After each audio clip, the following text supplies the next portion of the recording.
होते हैं semiconductor? Semiconductors वो मटेरियल हैं जिनकी कंडक्टिविटी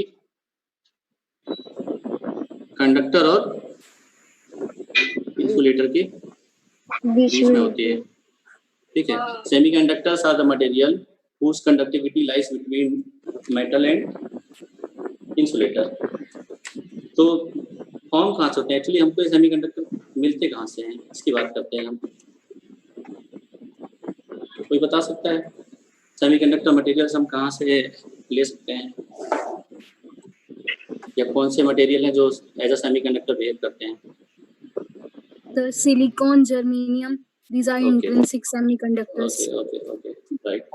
तो हाँ, एक्चुअली पीरियोडिक टेबल की बात करते हैं। थोड़ा सा देखो, पीरियोडिक टेबल के नाम पे डर मत जाना, केमिस्ट्री स्टार्ट नहीं होने वाली है ना। थोड़ा सा बैकग्राउंड में जाते हैं। पीरियोडिक टेबल का ग्रुप 14 के एलिमेंट की बात करते हैं। ग्रुप 14 के एलिमेंट कौन कौन से होते हैं? पहला एलिमेंट है carbon, first one is carbon, second is silicon, दिखाई दे रहा है ना कौन साइज? जर्मेनियम, फिर टिन, फिर लेड। क्लियर है? तो ये सारे मटेरियल जो पीरियोडिक टेबल में ग्रुप 14 में एग्जिस्ट करते हैं, these can be used as semiconductor material. क्या सारे यूज कर सकते हैं हम? क्या सारे के सारे मटेरियल्स जो ग्रुप 14 में है वो हम यूज कर सकते हैं? नहीं यूज कर सकते हैं। ठीक है, पहली बात क्यों यूज कर सकते हैं, तो उसके लिए हमको थोड़ा सा और डीप में जाना होगा केमिस्ट्री में। एटॉमिक नंबर, ग्रुप 14 में जो एलिमेंट है उनके एटॉमिक नंबर की मैं बात करता हूँ। कार्बन का एटॉमिक नंबर कितना है? 6। हाँ, और 2 4 4 हाँ, 32, 50 एंड 82। क्लियर है? तो इन सब एलिमेंट्स में कुछ कॉमन प्रॉपर्टीज होंगी जिसका हम यूज करते हैं, जिसके कारण ये as a semiconductor material behave करते हैं। वो हम देखें। ये बताओ, थोड़ा सा इंटरेक्शन कम समझ में आ रहा है, बाकी लोग भी अपना क्या कहते हैं ऑडियो अनम्यूट करके बताओ मुझे कि आ रही है कि नहीं आवाज। 1-2 लोग ही हैं जो बोल पा रहे हैं। सर स्क्रीन ब्लिंक हो रही है। क्या सर? स्क्रीन चेंज हो जाती है सर ऑडियो बोलने में। स्क्रीन क्या हो जाती है? ब्लिंक हो रही है सर, बंद हो जा रही है। अभी बोलने में ये स्क्रीन दिखाई नहीं दे रही है क्या? नहीं सर, वैसे ही नेटवर्क इशू है। नहीं, तुम्हारे लेवल पे है या बाकी लोगों के इसमें भी सेम प्रॉब्लम आ रही है क्या? यस सर, ऐसे हो रहा है सर बीच में स्क्रीन चली जाती है।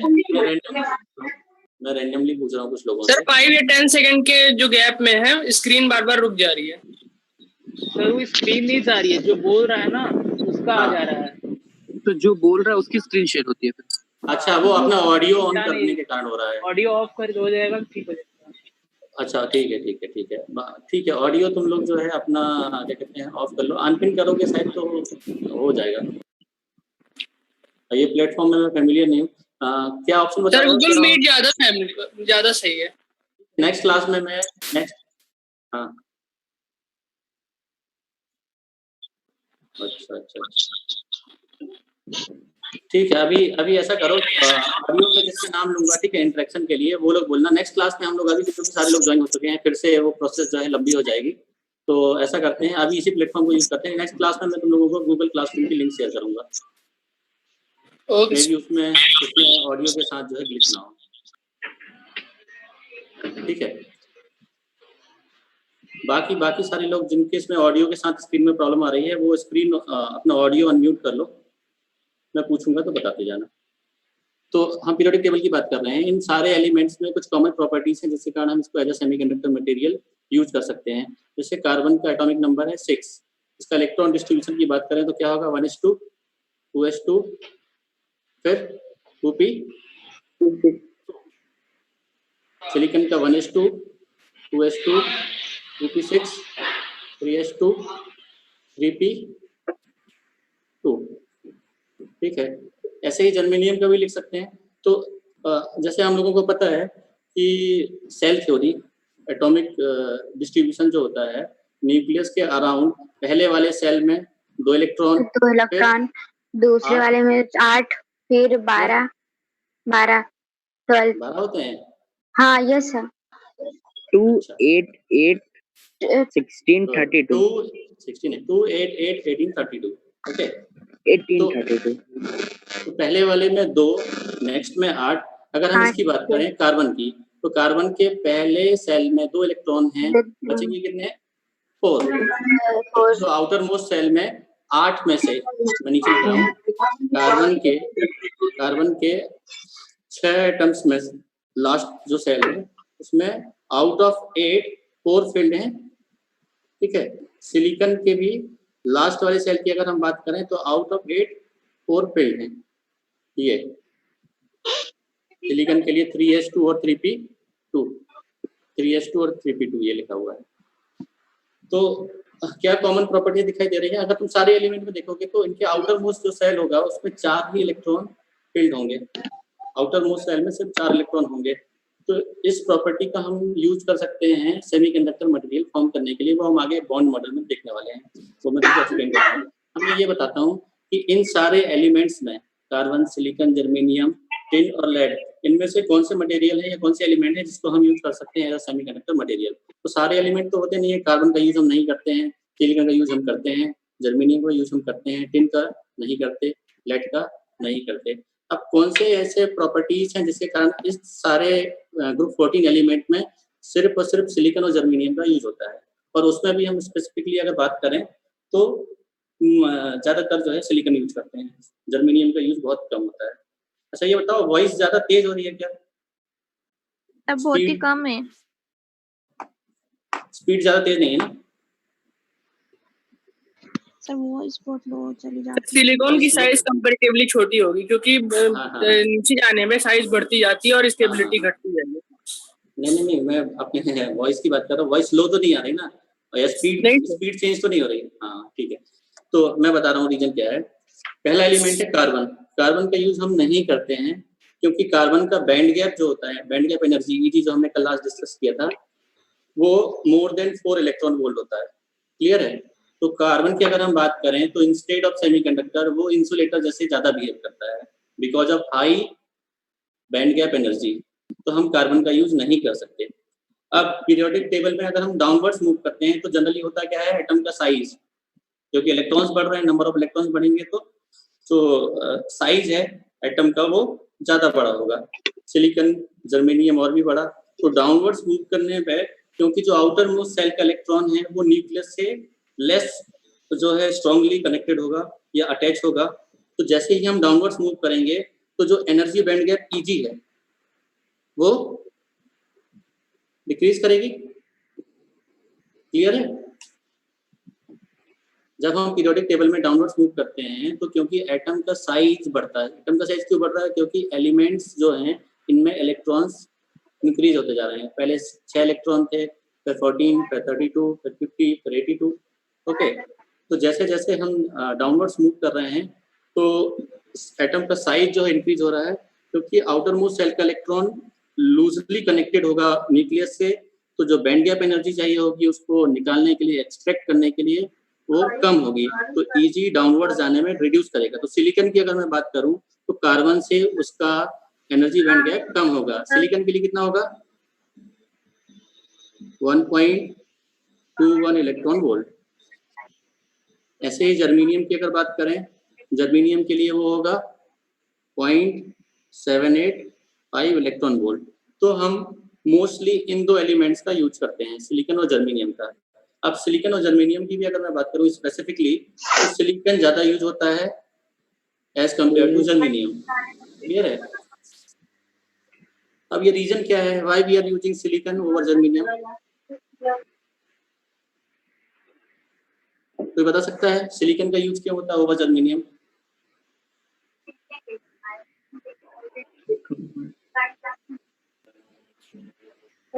कोई भी ट्राई करो। 2-3 रीजंस हैं।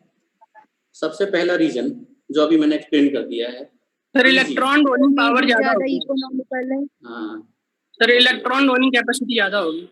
इलेक्ट्रॉन डोनिंग कैपेसिटी, देने की, डोनेटिंग। जी। हाँ, नहीं ये रीजन नहीं है। ओके, मैं बता रहा हूँ। एनर्जी बैंड गैप की अगर बात करें तो देखो ये लिखा हुआ ऊपर मैंने, सिलिकॉन के लिए जो एनर्जी बैंड गैप है 1.21 इलेक्ट्रॉन वोल्ट, ये ईवी लिखा हुआ, ठीक है, इलेक्ट्रॉन वोल्ट यूनिट है एनर्जी बैंड गैप की। और जर्मेनियम के लिए होती है 0.785 इलेक्ट्रॉन वोल्ट। तो होगा क्या, अगर हम जर्मेनियम का यूज करेंगे तो as compare to silicon, background किसी किस में से आवाज आ रही है तो म्यूट कर लो, डोंट नो किस किस का है, बहुत सारे लोगों के माइक ऑन है ना। तो सिलिकॉन की अगर हम बात करें तो जर्मेनियम से उसका बैंड गैप एनर्जी हाई होता है। अगर हम जर्मेनियम का यूज करेंगे सिलिकॉन की जगह, होगा क्या, जनरली बैकग्राउंड, क्योंकि हम जो डील कर रहे हैं नैनोमीटर्स में, अभी तुमने देखा होगा जो नई टेक्नोलॉजी है 7 नैनोमीटर का जो है फैब्रिकेशन हो रहा है, 8 नैनोमीटर का फैब्रिकेशन हो रहा है, तो ये बहुत स्मॉल जो है प्रोसेसर साइज है, ठीक है। इन साइज में जो तुम्हारा डिवाइस है वो बहुत शॉर्ट इनपुट से, मतलब नॉइज से भी ट्रिगर हो सकता है। तो अगर हम वैसे ही लो वोल्टेज वाला या लो एनर्जी बैंड गैप वाला हम अगर मटेरियल पिक करते हैं तो होगा क्या, ये नॉइज से या बैकग्राउंड वोल्टेज से, क्योंकि जब आईसी की बात करते हैं तो आईसी में कंपोनेंट इंटीग्रेटेड होते हैं, तो पॉसिबिलिटी है कि जो तुम्हारा जर्मेनियम है वो ट्रिगर हो जाए बैकग्राउंड वोल्टेज से, सराउंडेड जो तुम्हारे कंपोनेंट हैं उसके उनको हम बोलते हैं स्ट्रे कैपेसिटेंस या स्ट्रे इंडक्टेंस, उनसे ट्रिगर हो जाए। तो नॉइज की अगर हम बात करें तो जर्मेनियम से बने हुए सेमीकंडक्टर मटेरियल ज़्यादा नॉइजी होंगे as compare to silicon, due to background noise या due to low band gap energy.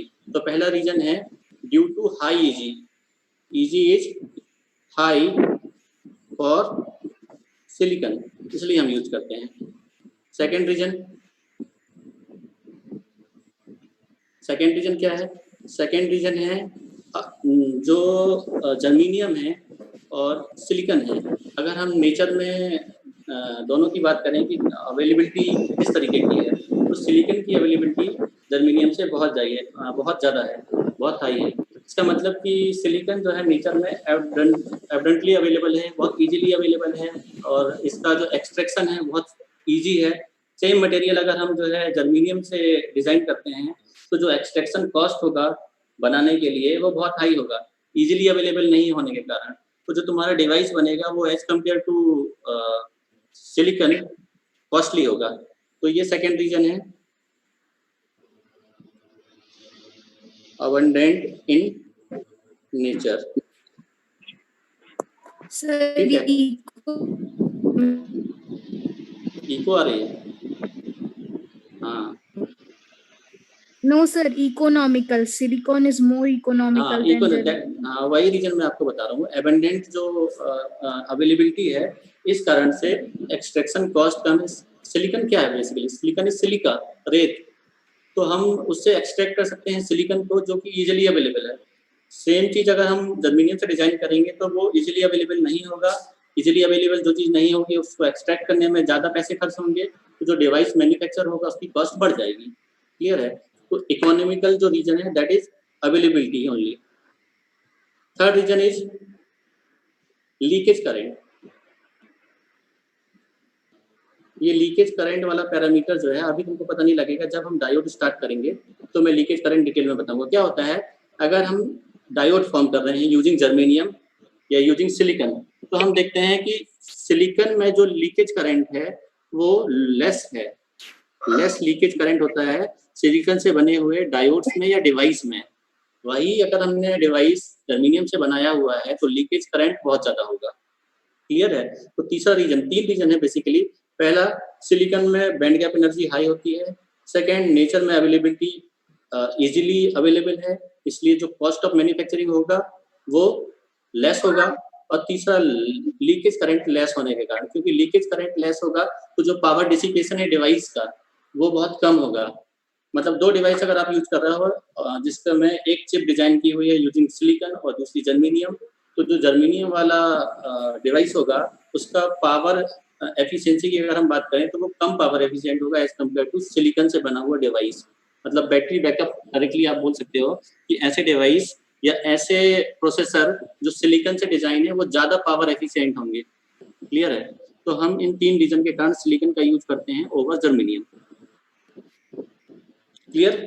आगे मूव कर सकते हैं। किसी को डाउट हो तो इस पॉइंट पे बताओ मुझे कि सिलिकॉन हमने क्यों यूज किया है। सिलिकॉन का यूज ही आगे करने वाले हैं और सारा एनालिसिस हम सिलिकॉन के लिए देखेंगे। क्लियर है? अल्ताफ सुनाई दे रहा है? आकाश सोनी थोड़ा सा रिस्पॉन्स करोगे तो यार ऐसा पता लगेगा कि सुन भी रहे हो अभी। हाँ The first point is high for silicon. इसको हम why silicon over germanium के लिए इसको एक बार थोड़ा एक्सप्लेन कर दे। तुम्हारी आवाज बेटा क्लियर नहीं आ रही। ये पहले वाले रीजन की बात कर रहे हैं, ईजी बैंड गैप एनर्जी।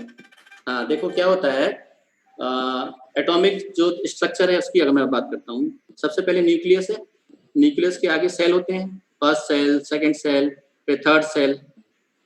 तो अगर हम डाउनवर्ड्स मूव करते हैं पीरियोडिक टेबल में तो जो साइज है एटम का वो बढ़ते जाएगा। इसका मतलब आउटर मोस्ट सेल के जो इलेक्ट्रॉन है उनका न्यूक्लियस से जो अटैचमेंट है वो लूजली होगा। अगर हम सिलिकॉन की बात करें, सिलिकॉन का एटॉमिक नंबर 14 है, जर्मेनियम का 32 है, मतलब सिलिकॉन का जो आउटर मोस्ट सेल होगा वो न्यूक्लियस के ज्यादा क्लोज होगा एज कम्पेयर टू जर्मेनियम।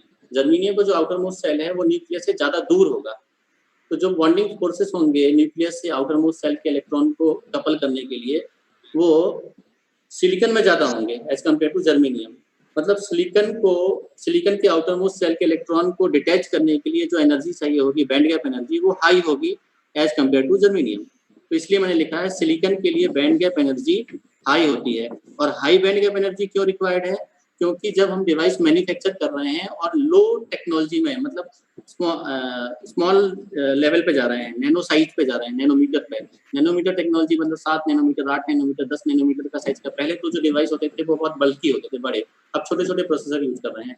तो उसमें पॉसिबिलिटी है कि अगर आप लो बैंड गैप एनर्जी वाले मटेरियल का सेमीकंडक्टर यूज करते हैं तो वो बैकग्राउंड के वोल्टेज से भी ट्रिगर हो सकता है, मतलब माल फंक्शनिंग हो सकती है, या हम कहें कि नॉइजी होगा ज़्यादा, किसी भी तरीके से ट्रिगर कर सकता है, फंक्शनिंग प्रॉपर नहीं होगी। इसलिए हम हाई बैंड गैप एनर्जी वाले मटेरियल को प्रेफर कर रहे हैं ओवर लो band gap energy material. Clear? Okay sir, clear है। हाँ, अभी ये इंट्रोडक्शन था सेमीकंडक्टर का। हमने ये देख लिया कि सेमीकंडक्टर मटेरियल क्या होते हैं और सेमीकंडक्टर में हम स्पेसिफिकली सिलिकॉन का यूज करने वाले हैं। आगे सारा एनालिसिस जो होगा वो सिलिकॉन के लिए होगा, ठीक है। अब मैं तुमको बता रहा हूँ ब्रीफली कि हम पढ़ने क्या क्या वाले हैं। हम स्टार्ट क्या करने वाले हैं, सेमीकंडक्टर। अंडर सेमीकंडक्टर हम क्लासिफिकेशन देखेंगे। ब्रॉडली क्लासीफाई कौन से टाइप्स में है? 2, इंट्रिंसिक और एक्सट्रिंसिक। एक्सट्रिंसिक को फर्दर 2 टाइप में डिवाइड किया हुआ है, पी टाइप और एन टाइप, ठीक है। ये तुम लोगों ने सब पढ़ा हुआ है ऑलरेडी। अब मैं तुमको बता रहा हूँ कि हम लोग अभी क्या करने वाले हैं। जो मेरी अभी ये क्लास होंगी 1-2, आज की क्लास और इंक्लूडिंग आने वाली 1-2 और क्लासेस, उन सारी क्लासेस में मैं जो बताने वाला हूँ इन सारे टाइप्स के लिए, मीन सेमीकंडक्टर की क्लासिफिकेशन में इंट्रिंसिक टाइप और एक्सट्रिंसिक टाइप, एक्सट्रिंसिक में भी पी टाइप और एन टाइप, इन सारे टाइप्स के लिए हम लोग कॉमन पैरामीटर पढ़ने वाले हैं। क्या इन सारे सेमीकंडक्टर की स्टडी के लिए हम 2 मॉडल यूज करने वाले हैं।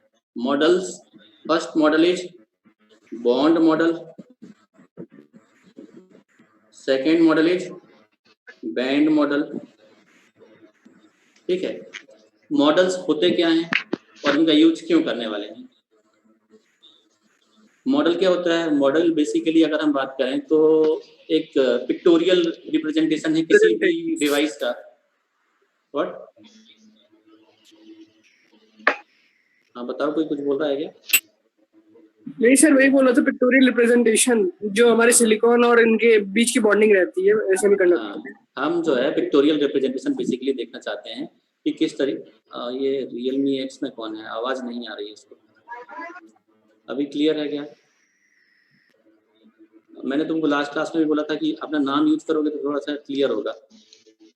Realme X,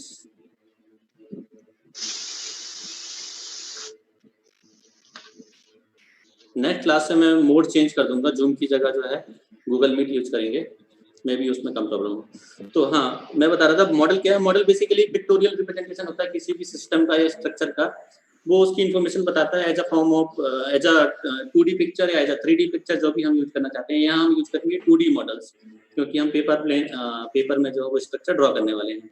ठीक है, तो ये हो गई मॉडल की बात। मॉडल क्यों यूज कर रहे हैं? इन मॉडल से हमारा एडवांटेज क्या है? इन मॉडल का एडवांटेज ये है कि ये फंक्शनिंग बताएंगे जो तुम्हारा सेमीकंडक्टर है, first one. Second, current flow जो होगा इसमें, current flow mechanism. Current flow mechanism हम इस मॉडल से समझ सकते हैं। तो हम दोनों मॉडल जो हैं, बॉन्ड मॉडल और बैंड मॉडल, इनका यूज करेंगे इन सेमीकंडक्टर के टाइप्स को स्टडी करने के लिए, इनकी फंक्शनिंग क्या है और इनका करंट फ्लो मैकेनिज्म क्या है। ठीक है, तो हमारा स्टार्टिंग वाला टॉपिक है जो नेक्स्ट क्लास, अभी 2 क्लास होने वाली हैं, उसमें मैं तुमको इंट्रिंसिक सेमीकंडक्टर और एक्सट्रिंसिक सेमीकंडक्टर दोनों के लिए बॉन्ड मॉडल और बैंड मॉडल एक्सप्लेन करूंगा। थोड़ा सा चीजें अलग होंगी। ठीक है, तो कनेक्टेड रहना, अगर डाउट आता है तो उसी समय पूछना, क्योंकि सेशन जो है इस तरीके से हो रहा है ऑनलाइन, तो ये भी समझना मुश्किल है कि सब लोगों को आवाज आ रही है कि नहीं आ रही है। अगर नहीं आ रही तो उसी समय मुझे बताओ। ठीक है, रिज्वाइन करने की कोशिश करेंगे, या जो भी मतलब प्रॉब्लम होगी उसको सॉल्व करने की कोशिश करेंगे और कनेक्टेड रहोगे, क्योंकि ये पूरा सेमेस्टर मान के चलो कि ऑनलाइन ही होने वाला है। पॉसिबिलिटी बहुत कम है कि क्लासेस ऑफलाइन होंगी, तो खुद से पूरा सिलेबस पढ़ना डिफिकल्ट है। ऑनलाइन क्लासेस में तुमको थोड़ी हेल्प मिल जाएगी और अपने लेवल पे तुम घर पे जो है फिर नोट्स पढ़ सकते हो। क्लियर है?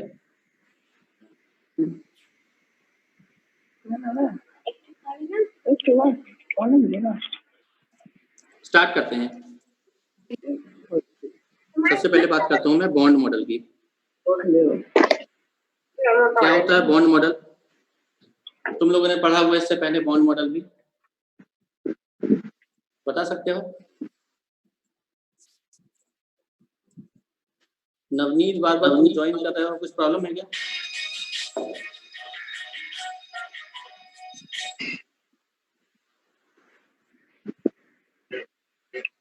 हाँ, स्टार्ट कर रहा हूँ मैं बॉन्ड मॉडल की। तो बेसिकली जो है बॉन्ड मॉडल की अगर हम बात करें तो उसके लिए हम लोगों को जाना होगा फिर से सिलिकॉन के एटॉमिक नंबर पे। सिलिकॉन का एटॉमिक नंबर होता है 14। इलेक्ट्रॉन डिस्ट्रीब्यूशन की अगर मैं बात करूं तो इलेक्ट्रॉन डिस्ट्रीब्यूशन किस तरीके का है? पहले सेल 1s2 पहले ऑर्बिटल में, फिर 2s2 3p6 3s2 3p2, मतलब पहले 2 इलेक्ट्रॉन, दूसरे वाले सेल में 8 और तीसरे वाले में 4। क्लियर है? तो हम अगर सेल्स की बात करें डायग्राम की, तो वो बनाया कैसा जाता है? सबसे पहले न्यूक्लियस सिलिकॉन का, और सिलिकॉन के न्यूक्लियस के बाद पहला सेल, फर्स्ट सेल में 2 इलेक्ट्रॉन, सेकंड सेल में 8 इलेक्ट्रॉन और लास्ट वाली सेल में 4 इलेक्ट्रॉन। ये सिलिकॉन का सिंगल एटम है। क्लियर है? सिलिकॉन के सिंगल एटम की अगर मैं बात करूं तो सिलिकॉन का सिंगल एटम कुछ इस तरीके से दिखाई देगा, जिसके सबसे अंदर वाले सेल में 2 इलेक्ट्रॉन होंगे, उसके बाद 8 इलेक्ट्रॉन होंगे और आउटर मोस्ट सेल में 4 इलेक्ट्रॉन होंगे। ये सिंगल एटम है, पर सिलिकॉन का सिंगल एटम एग्जिस्ट नहीं करेगा, आइसोलेटेड एटम नहीं होगा। किस तरीके का स्ट्रक्चर होगा कि सिलिकॉन का क्रिस्टल होगा और उस क्रिस्टल में बहुत सारे एटम होंगे। कितने एटम होते हैं सिलिकॉन की? अगर हम कंसंट्रेशन की बात करें, एटॉमिक कंसंट्रेशन की, तो सिलिकॉन का एटॉमिक कंसंट्रेशन होता है 4.4 × 10⁻22 एटम्स पर सेंटीमीटर क्यूब। तो सिलिकॉन में इतने एटम है। ये सिंगल एटम की मैं बात कर रहा हूँ कि सिंगल एटम में इस तरीके का स्ट्रक्चर होगा कि पहले वाले सेल में 2 इलेक्ट्रॉन, दूसरे वाले में 8 और लास्ट वाले में 4 इलेक्ट्रॉन होंगे। क्रिस्टल में एक सिंगल एटम नहीं होगा, उसके आसपास और भी एटम होंगे। तो होगा क्या, नियर बाय जो एटम है उसके भी आउटर मोस्ट सेल की अगर बात करें तो उसमें 4 इलेक्ट्रॉन होंगे। तो जो सिलिकॉन होगा नियर बाय, उसकी आउटर मोस्ट सेल की बात करूं मैं तो उसमें भी 4 इलेक्ट्रॉन है। अभी मैंने इसमें आउटर मोस्ट सेल ड्रॉ किया हुआ है सिर्फ, ठीक है, इनर मोस्ट में इलेक्ट्रॉन नहीं रखे हुए हैं। तो क्या होगा, हम देखते हैं कि सिलिकॉन में क्योंकि ये क्रिस्टल में दोनों एटम एग्जिस्ट कर रहे हैं साथ साथ, तो ये दोनों आउटर मोस्ट सेल के इलेक्ट्रॉन आपस में एक बॉन्ड बनाएंगे। ये बॉन्ड क्यों बनेगा? ऐसे ही ये नियर बाय जो नियर बाय एटम होगा उससे यहाँ वाला इलेक्ट्रॉन बॉन्ड बना लेगा, सिमिलरली यहाँ और ऊपर भी। तो सिलिकॉन का जो सिंगल एटम होगा उसके आउटर मोस्ट के चारों इलेक्ट्रॉन नियर बाय जो भी तुम्हारा सिलिकॉन एटम है उसके आउटर मोस्ट सेल के इलेक्ट्रॉन के साथ एक बॉन्ड फॉर्म कर लेंगे। ये बॉन्ड क्यों फॉर्म करेंगे? क्योंकि सिलिकॉन के सिंगल एटम के आउटर मोस्ट सेल में 4 इलेक्ट्रॉन हैं, होने चाहिए थे 8। तो स्टेबिलिटी के लिए सिलिकॉन कोशिश करेगा कि नियर बाय एटम के साथ वो बॉन्ड फॉर्म कर ले और स्टेबल हो जाए। हाँ, वो अपना ऑक्टेट कंप्लीट करना चाहता है क्योंकि सभी लोग स्टेबिलिटी चाहते हैं। हम चाहते हैं स्टेबल हो जाए, ठीक है। सिमिलरली जो है सिलिकॉन एटम में सिलिकॉन चाहता है कि वो स्टेबल हो जाए। तो सिंगल सिलिकॉन एटम इस तरीके से क्रिस्टल में नियर बाय एटम के साथ बॉन्ड फॉर्म कर लेगा और स्टेबल हो जाएगा। ये सिंगल की बात कर रहा हूँ मैं। इसी तरीके से सारे एटम होंगे क्रिस्टल लैटिस में। क्रिस्टल लैटिस मतलब कि यहाँ बहुत सारे एटम्स हैं और इन एटम्स में सारे सिलिकॉन का जो ऑक्टेट है वो कंप्लीट हो चुका है। क्लियर? अब इसकी स्पेसिफिकली हम बात करते हैं बॉन्ड्स की। तो जो सिलिकॉन का आउटर मोस्ट सेल का इलेक्ट्रॉन है वो नियर बाय सिलिकॉन के एटम के इलेक्ट्रॉन के साथ जो बॉन्ड फॉर्म करता है उस बॉन्ड को हम बोलते हैं कोवेलेंट बॉन्ड।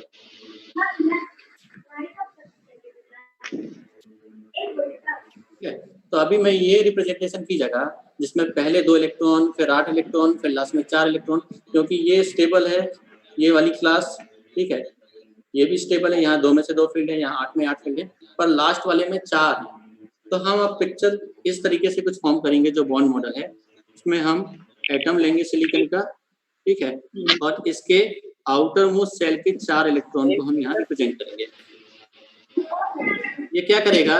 एक नियर बाय सिलिकॉन के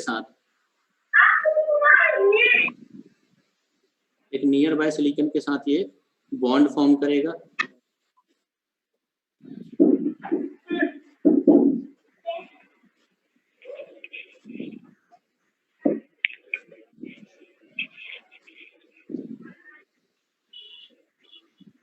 इस तरीके से बॉन्ड फॉर्म होगा। क्योंकि ये 2D प्लेन है तो हमको बॉन्डिंग जो है इजीली दिखाई नहीं देगी, ठीक है। तो इस सिलिकॉन क्रिस्टल में एक मिनिमम जो है इस तरीके का सिस्टम तुमको दिखाई देगा जिसमें एक सेंटर एटम होगा सिलिकॉन का, उसके आसपास 4 सिलिकॉन एटम होंगे जिनमें बॉन्डिंग होगी। और ये बॉन्ड कौन सा होगा? कोवेलेंट। कोवेलेंट बॉन्ड क्या होते हैं? जिनमें इलेक्ट्रॉन्स की शेयरिंग होती है, जिनमें दोनों एटम अपने एक एक इलेक्ट्रॉन को शेयर करते हैं, बहुत स्ट्रांग बॉन्ड होता है। तो इस तरीके का स्ट्रक्चर जो है सिलिकॉन लैटिस में या सिलिकॉन क्रिस्टल में दिखाई देगा। ये मिनिमम स्ट्रक्चर जो हमको दिखाई देता है इसको हम बोलते हैं यूनिट सेल, ठीक है। क्योंकि 2D प्लेन है तो इसमें हमको बॉन्डिंग एग्जैक्टली दिखाई नहीं दे रही।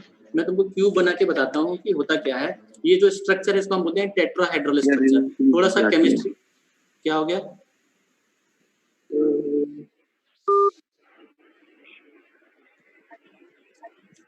टेट्राहेड्रल स्ट्रक्चर जो है क्या होता है मैं तुमको बता रहा हूँ। टेट्राहेड्रल स्ट्रक्चर के लिए हम एक क्यूब फॉर्म करते हैं।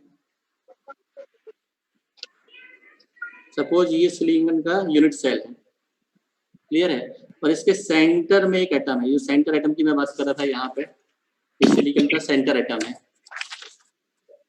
और नियर बाय इस तरीके से और भी एटम हैं क्रिस्टल में, ये सारे नियर बाय एटम हैं।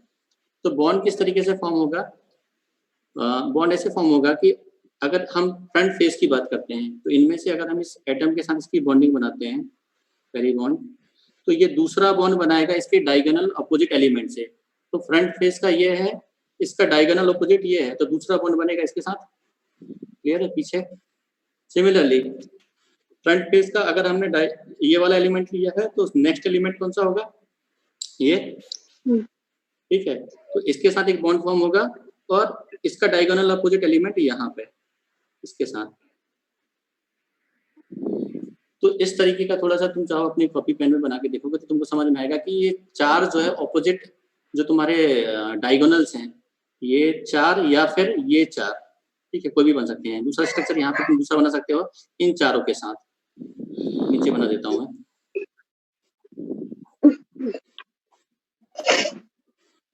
सेंटर एटम, पहला बॉन्ड यहाँ पे बनेगा, ठीक है, और डायगोनल अपोजिट उसका यहाँ एलिमेंट होगा, दूसरा bond,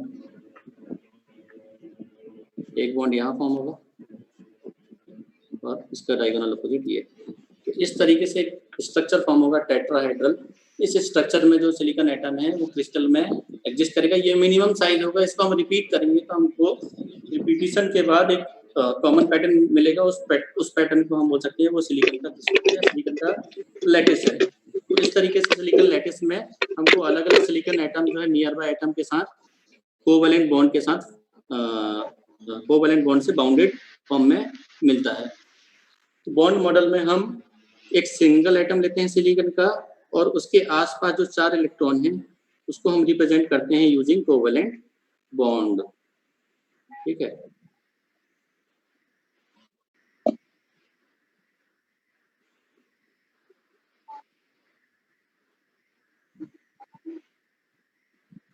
this one, this is bond model representation of silicon bond model। आगे इसका यूज अभी हमने फंक्शनिंग स्टार्ट नहीं की है, इसको हम एक्सप्लेन करेंगे यूजिंग डिफरेंट थ्योरी की कंडक्शन कैसे होता है या जीरो टेम्परेचर में एब्सोल्यूट जीरो में इसका परफॉर्मेंस क्या है। तो अभी मैं बात करता हूँ एब्सोल्यूट जीरो टेम्परेचर की। यहाँ पे तुम देखो कि सिलिकॉन के जो चारों इलेक्ट्रॉन हैं आउटर मोस्ट सेल के वो नियर बाय सिलिकॉन एटम के साथ कोवैलेंट बॉन्ड में पेयर होके अपना ऑक्टेट कंप्लीट कर चुके हैं और स्टेबल वाले स्टेट में है। क्लियर है? Yes. मतलब कोई भी इलेक्ट्रॉन लैटिस में फ्री नहीं है, सारे बॉन्डेड हैं। इसको हम बोलते हैं बाउंड इलेक्ट्रॉन। अब ये इलेक्ट्रॉन कौन से इलेक्ट्रॉन हो गए? Bound electron.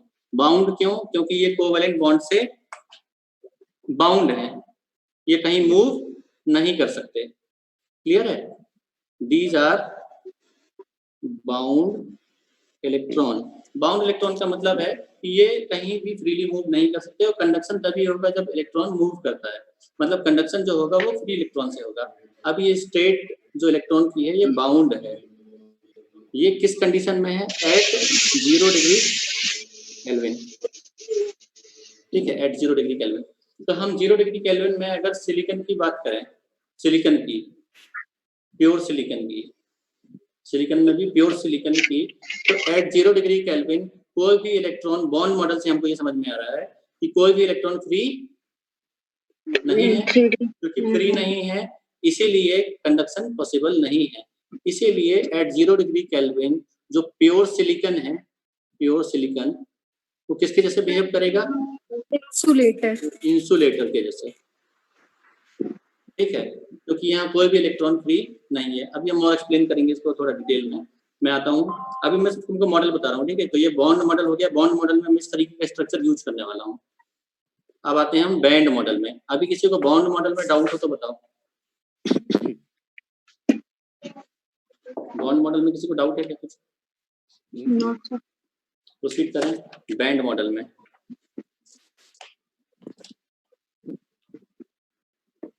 तुम लोगों ने पढ़ा बैंड मॉडल भी इससे पहले? ठीक है, बैंड मॉडल, बैंड थ्योरी पढ़ी। हाँ, बैंड थ्योरी या बैंड मॉडल दोनों सेम ही चीज है। तो बैंड मॉडल क्या होता है, बता सकता है कोई? Band model same. फिर से आते हैं वापस हम बॉन्ड में। Study on the basis of conduction band and balance band. हाँ, कंडक्शन बैंड और बैलेंस बैंड अब वो कैसे फॉर्म होते हैं हम ये देखने वाले हैं। हम बात करते हैं बॉन्ड मॉडल में अगर, तो ये सारे जो क्लास हैं, ठीक है, सेल जो हैं, first cell, second cell, third cell, ये एक्चुअली क्या रिप्रेजेंट कर रहे हैं? एनर्जी लेवल्स को। कि सिलिकॉन के न्यूक्लियस से पहला सेल कितनी डिस्टेंस पे है, दूसरा सेल कितनी डिस्टेंस पे है, थर्ड सेल कितनी डिस्टेंस पे है, फोर्थ सेल कितनी डिस्टेंस पे है।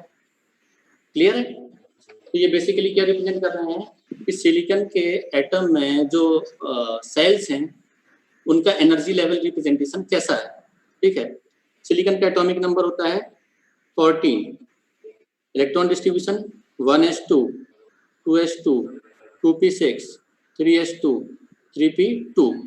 तो बेसिकली क्या होगा, हर एक सेल का कुछ ना कुछ एनर्जी स्टेट होगा। क्लियर है? हर एक सेल का कुछ ना कुछ एनर्जी लेवल, एनर्जी स्टेट होगा। तो हम अगर इन सेल्स को as a function of energy represent करना चाहें तो वो कैसे रिप्रेजेंट करेंगे? तो हम क्या करेंगे, एक एक्सिस सेलेक्ट करेंगे जो एनर्जी को रिप्रेजेंट करेगी, ई वर्टिकल एक्सिस एनर्जी को, और हॉरिजॉन्टल एक्सिस को मैं मान लेता हूँ आर, स्मॉल आर क्या है? स्मॉल आर है inter atomic distance. Inter atomic distance, अब इंटर एटॉमिक डिस्टेंस क्या होता है?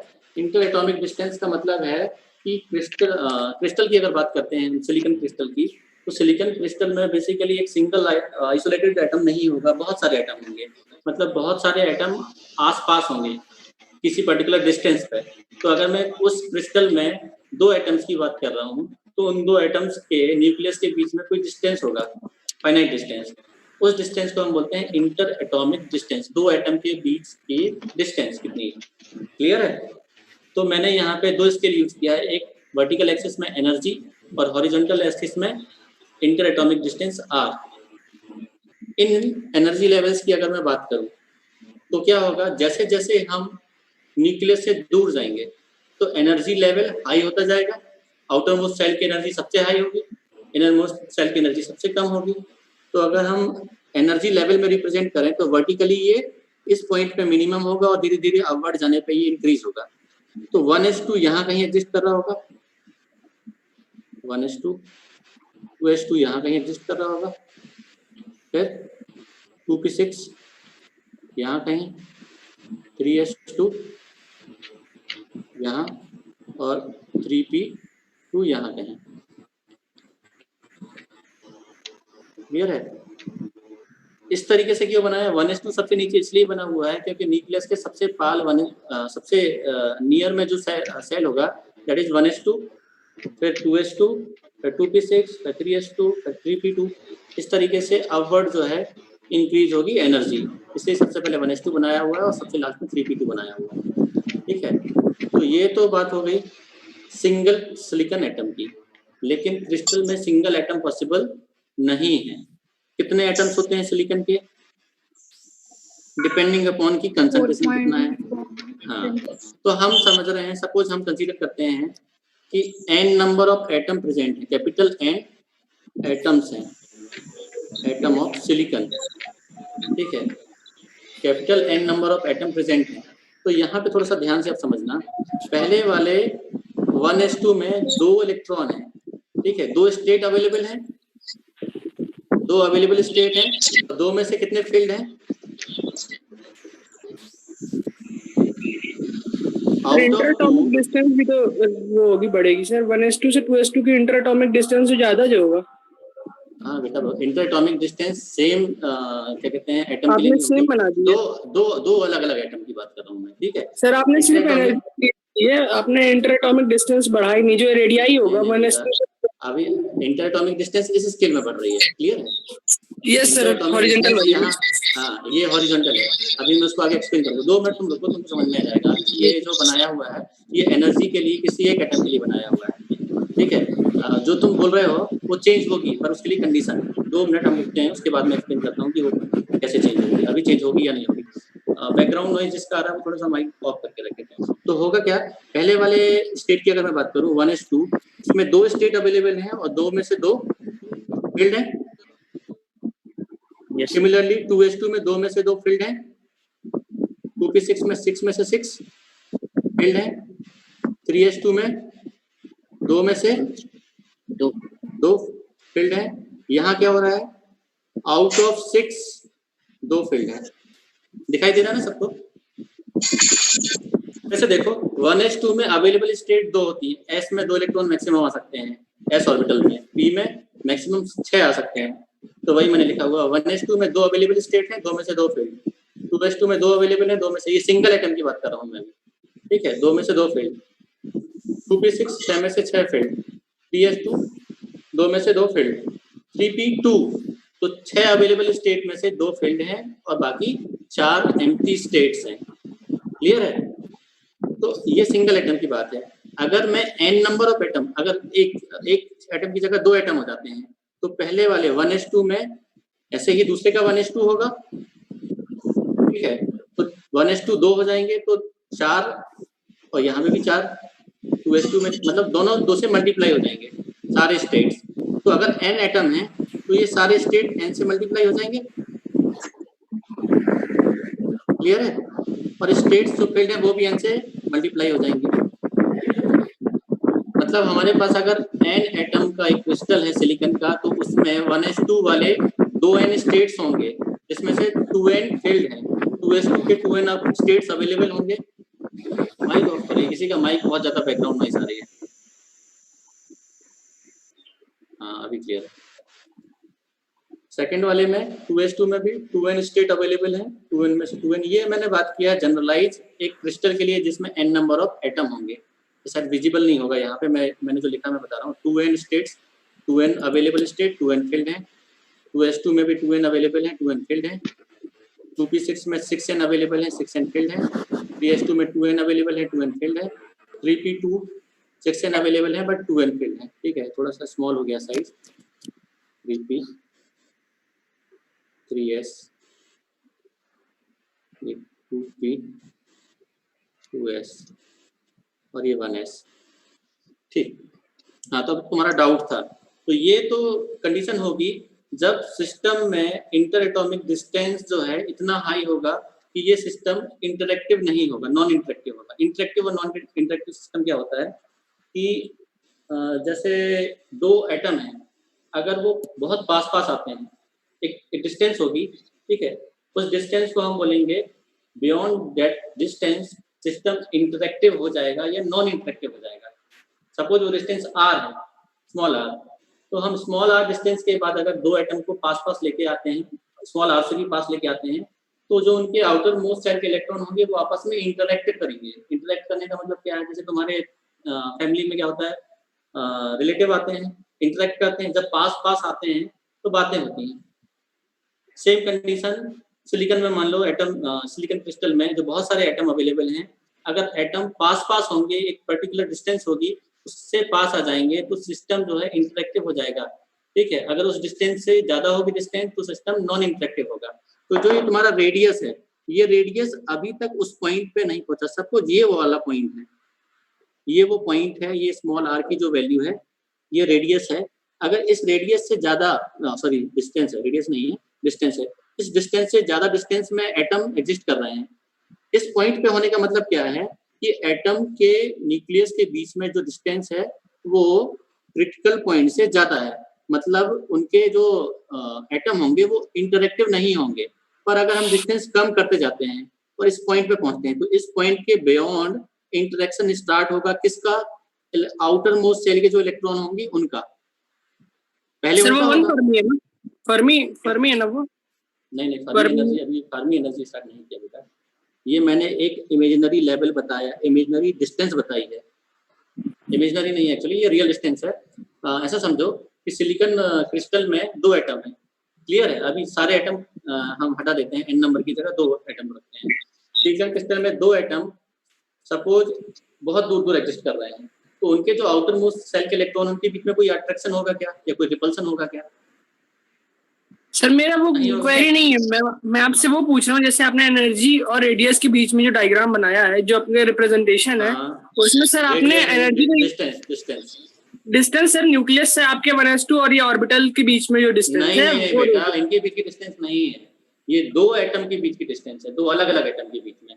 ये जो तुम बोल रहे हो ये एक ही एटम के ऑर्बिटल है, क्लियर है? जी सर वही बोल रहा हूँ, एक ही एटम का है सर। जैसे ऊपर जा रहे हैं तो 2s2 की जो है एनर्जी 1s से ज्यादा होगी, लेकिन सर उसकी न्यूक्लियस से डिस्टेंस भी तो ज्यादा होगी। आपने रेडियस एक ही, उसी में आपने एक ही रेडियस में ले लिया सब। आपको मैं बता रहा हूँ, देखो आप क्या बोल रहे हैं।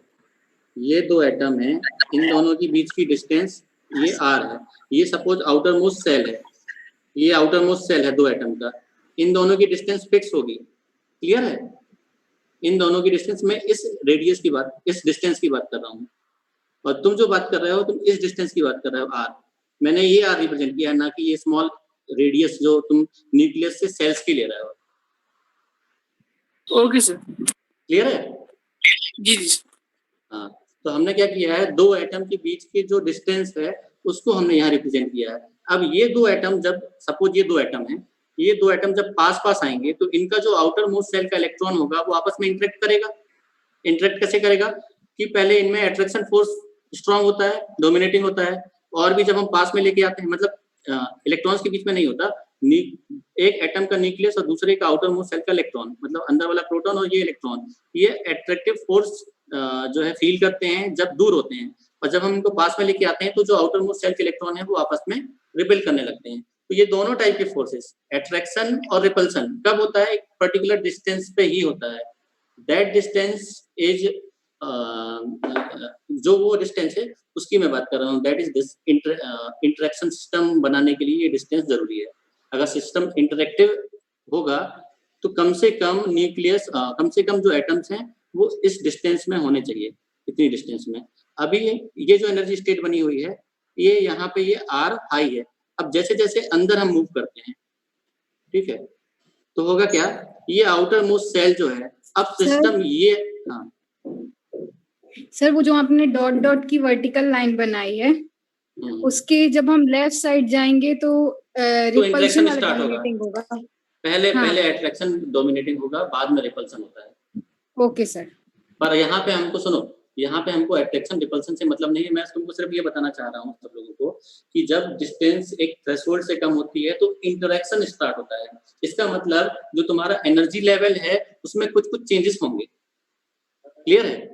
क्योंकि दोनों के बीच में अट्रैक्शन हो रहा है, और एटम एक नहीं है, बहुत सारे एटम है। तो हम बात करते हैं, सबसे पहले इंटरेक्शन कहाँ स्टार्ट होगा? आउटर मोस्ट सेल में। जो तुम्हारा डाउट है इससे पहले जो तुम पूछ रहे थे, एक और नाम नहीं पता मुझे, रेडियस वाला, तो बेटा होगा ये सबसे पहले आउटर मोस्ट सेल का इंटरेक्शन स्टार्ट होगा, क्योंकि हम एक ही स्केल में ये वाला डिस्टेंस और ये वाला डिस्टेंस रिप्रेजेंट नहीं कर सकते। ये सिंगल जो है मतलब 2D डायग्राम है। अगर तुम चाहो तो वो 3D में एक और रेडियस बना के हम वैसा भी रिप्रेजेंट कर सकते हैं, क्योंकि ये वाली स्केल सिर्फ जो है इंटर एटॉमिक डिस्टेंस बता रही है। तो हम उसको, जो तुम्हारा डाउट है उसको मैं यहाँ पे बता रहा हूँ कि क्या होगा। सबसे पहले इंटरेक्शन स्टार्ट होगा 3p ऑर्बिटल में, क्योंकि 3p ऑर्बिटल सबसे बाहर है, तो सबसे पहले वो जो है इंटरेक्ट होगा बाहर वाले एटम के साथ। चल रही है। तो इंटरेक्शन से होगा क्या, ये स्प्लिट करने लगेगा।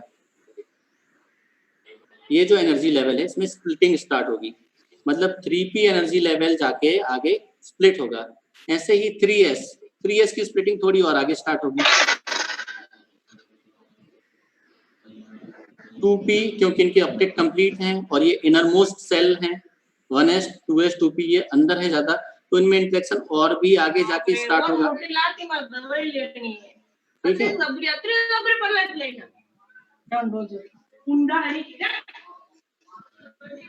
स्पीकर बेटा ऑफ कर लो, जिसका क्या कहते हैं बैकग्राउंड नॉइज आ रहा है।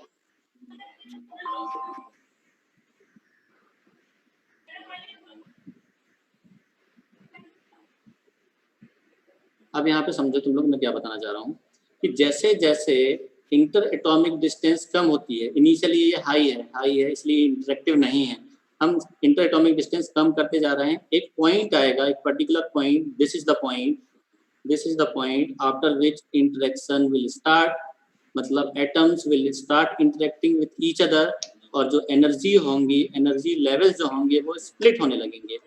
ये स्प्लिट हुए, इनिशियली स्प्लिटिंग यहाँ की समझो, आगे मैं बताऊंगा कि क्या हुआ है। ये स्प्लिटिंग हो गई, ठीक है। 3s की स्प्लिटिंग थोड़ी और आगे होगी,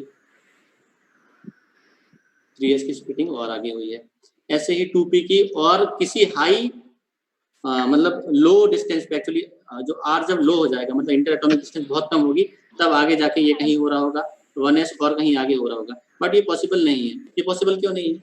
क्योंकि एक पर्टिकुलर डिस्टेंस तक ही तुम एटम को, दो एटम को हम अगर पास लाना चाहते हैं तो ऐसा नहीं होगा कि हम इसको इनफाइनाइटली जो है पास लेके आ जाएं, पॉसिबल नहीं है। एक पर्टिकुलर डिस्टेंस के बाद जैसे हम इजीली पास लेके आते हैं तो अट्रैक्टिव फोर्स डोमिनेटिंग होते हैं, और पास लेके आओगे तो धीरे धीरे जो आउटर मोस्ट सेल के इलेक्ट्रॉन है वो न्यूक्लियस से अट्रैक्शन से ज्यादा रिपल्सन फोर्स जो है क्रिएट करेंगे, और इस पर्टिकुलर डिस्टेंस के बाद हम पॉसिबल नहीं है कि इन एटम्स को पास लेके आ जाएं।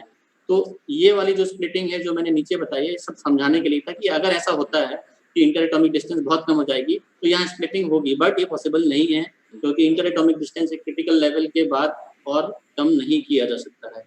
क्लियर है सब लोगों को? तो ये जो स्प्लिटिंग हुई है, अब स्प्लिटिंग होती कैसे है और होता क्या है स्प्लिटिंग में? 3p की अगर हम बात करें, 3p एनर्जी लेवल स्प्लिट हुआ है दो लेवल्स में। दो लेवल्स, कैसे लेवल्स होंगे वो? 3p में 6 अवेलेबल स्टेट हैं, 6 में से 2 फील्ड हैं अगर सिंगल एटम है। अगर n नंबर ऑफ एटम है तो 3p एनर्जी स्टेट जो है, अगर n नंबर ऑफ एटम है तो 2n स्टेट फील्ड होंगे आउट ऑफ 6n। ये क्लियर है? तो 3p के 2n जो फील्ड स्टेट है, ये फील्ड स्टेट है और ये टोटल स्टेट है। फील्ड 2n, एम्प्टी स्टेट कितने होंगे 4n, और टोटल स्टेट 10। क्लियर? ऐसे समझो कि 3p का सिंगल एटम है, मतलब एक सिंगल सिलिकॉन का एटम है। 3p में 6 इलेक्ट्रॉन होते हैं, 6 में से 2 फेल होंगे, आउटर मोस्ट शेल ये लिखा हुआ है 3p2, मतलब 6 में से 2 फेल हैं और बाकी 4 खाली हैं, बाकी 4 स्टेट खाली हैं, वहां पे अभी कुछ भी आ सकता है। टोटल 6 अवेलेबल थे, 4 भरे हुए हैं, और सॉरी 4 खाली हैं, 2 भरे हुए हैं। ये सिंगल एटम की बात है। सिंगल की जगह डबल होगा तो टोटल अवेलेबल स्टेट 12 हो जाएंगे, 12 में से 8 एम्प्टी और 4 फील्ड। ऐसे ही n नंबर ऑफ एटम होंगे तो टोटल अवेलेबल स्टेट 3p वाले होंगे 6n, इसमें से 4n एम्प्टी होंगे और 2n फील्ड होंगे। तो होगा क्या, स्प्लिटिंग इस तरीके से होगी कि 3p का ये जो स्टेट स्प्लिट होगा ये एम्प्टी स्टेट होगा, और जो नीचे वाला स्टेट होगा ये फील्ड स्टेट होगा। मतलब 3p में से 2n वाले स्टेट यहाँ पे आ जाएंगे और 4n वाले स्टेट ऊपर चले जाएंगे। क्लियर है? और ऐसे ही 3s की स्प्लिटिंग हो रही है। 3s की स्प्लिटिंग कैसे होगी कि 3s में सारे स्टेट भरे हुए हैं तो ये 2n, क्लियर है, 2n जो 3s का 2n स्टेट है फील्ड वाला वो नीचे आ जाएगा, तो ये 2n मिलके 4n नीचे एक बैंड फॉर्म करेंगे, नीचे एक एनर्जी लेवल फॉर्म करेंगे। ठीक है, ऐसे ही ऊपर 4n स्टेट अवेलेबल होंगे, पर दोनों में डिफरेंस क्या होगा? दोनों में डिफरेंस ये होगा कि नीचे वाला जो स्टेट है, ये वाला स्टेट, ये कंप्लीटली फील्ड स्टेट होगा। मतलब इस एनर्जी लेवल में जितने भी इलेक्ट्रॉन होंगे वो फील्ड स्टेट वाले होंगे। फील्ड स्टेट का मतलब वहां इलेक्ट्रॉन जो प्रेजेंट हैं, जो बाउंड हैं, क्लियर है, वो सारे इलेक्ट्रॉन होंगे। और ये वाला जो एनर्जी लेवल होगा ये एम्प्टी स्टेट होगा, मतलब यहाँ पे कुछ भी नहीं है, यहाँ इलेक्ट्रॉन आ सकते हैं, यहाँ इलेक्ट्रॉन पहले से हैं और यहाँ कोई भी इलेक्ट्रॉन पहले से नहीं है। ये सारे फील्ड स्टेट हैं, मतलब यहाँ इलेक्ट्रॉन प्रेजेंट है, यहाँ इलेक्ट्रॉन प्रेजेंट नहीं है। तो इस स्टेट को जहाँ पे इलेक्ट्रॉन प्रेजेंट है उसको हम बोलते हैं बैलेंस बैंड, और इस स्टेट को जहाँ इलेक्ट्रॉन प्रेजेंट नहीं है इसको हम बोलते हैं कंडक्शन बैंड। अब बैंड मॉडल में मैंने क्या बताया, मैं फिर से एक क्विक रिकैप कर रहा हूँ। मैंने जो है सिलिकॉन का एग्जांपल लिया, सिलिकॉन का एटॉमिक डिस्ट्रीब्यूशन लिखा मैंने 1s2, 2s2, 2p6, 3s2 और 3p2। क्लियर है?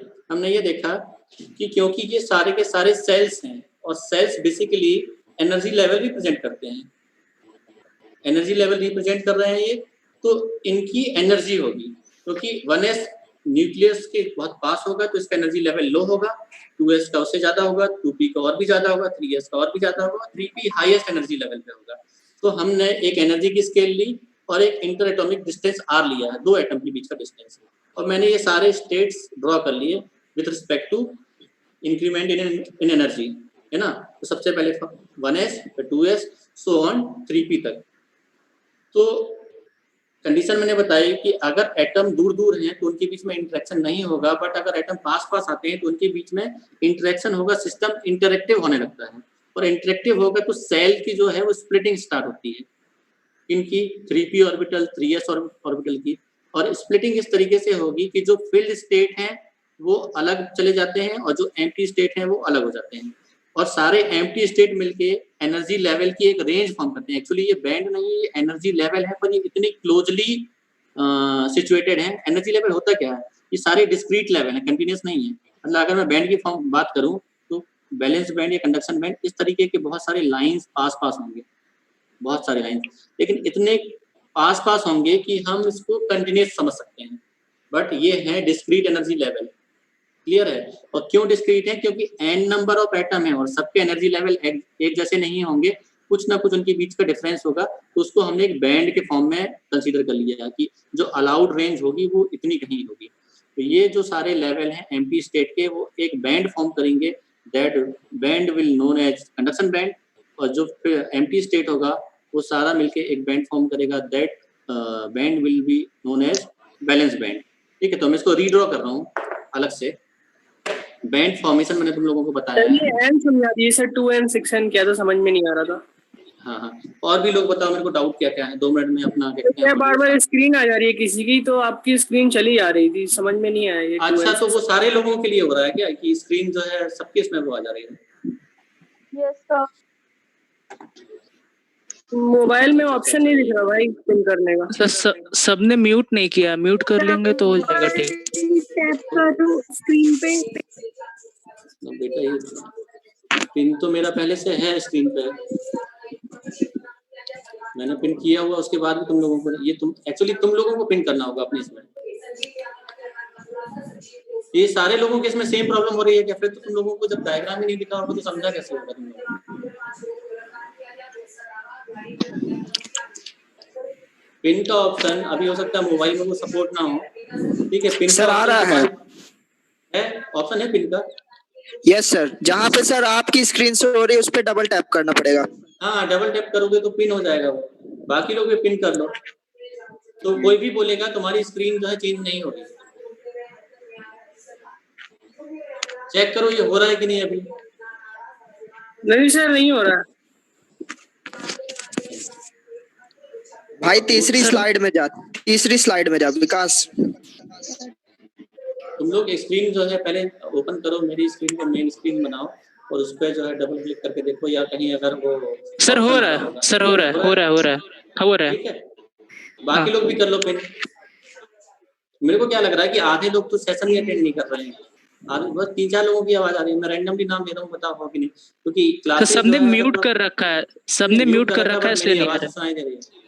हाँ सर आपकी आ रही है। किशन द्विवेदी म्यूट से हटाओ जरा। किशन द्विवेदी ओके, हाँ ठीक है आ रही। नियति नेहल म्यूट से हटाओ। हाँ ठीक है, वापस म्यूट कर लो। हाँ, मैं क्रॉस चेक कर रहा हूँ कि सारे लोग अटेंटिव हो कि नहीं, ऐसा तो नहीं कि मैं बोले जा रहा हूँ कमेंट्री चल रही है। Preeti Patel yes sir. Okay, Prince okay, Ashlesha okay, Nisha का ऑन है ना? यस। ओके, धीरज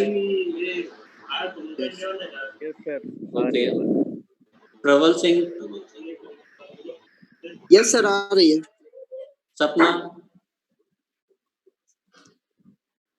yes sir. Okay, Swastika yes sir. Swati okay, Vivo कौन है? ये वीवो 1901। और नाम भी तुम लोगों ने ऐसा रखे हुए हैं।